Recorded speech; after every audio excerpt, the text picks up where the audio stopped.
fellow members of the Negro race, I have to thank you for the cordial welcome you have given me on this my return to the United States of America. I have been absent from this country for 5 months, being away in the West Indies and in Central America, traveling in the interest of the movement I represent as its President General.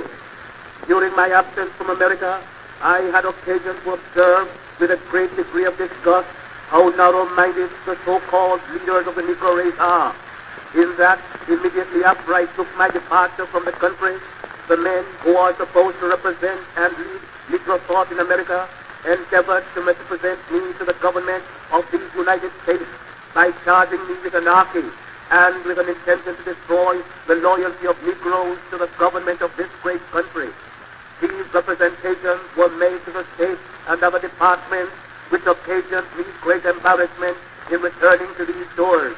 As by such information to the departments of state, the instructions were given therefrom to the various consular officers outside of the country representing the government not to give them my passport for return to this country.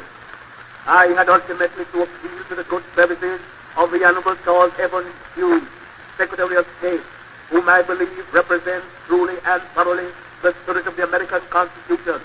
I explained to him the situation, and he immediately gave instructions that my passport be visited for a return to the United States of America.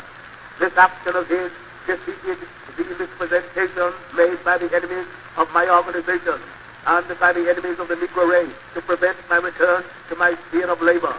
With all the embarrassment, I am once more in the United States of America, and it is for me to avow not only my loyalty to the Constitution, laws, and government of the United States, but also avow that loyalty that is characteristic of the members of the Universal Negro Improvement Association to government. The Universal Negro Improvement Association teaches its members everywhere to be loyal to government, but at the same time to be loyal to the great race of which they are members. As an organization, we desire our educational, industrial, social, and political advancement. Because of this desire, we are loyal to ourselves and to our Constitution.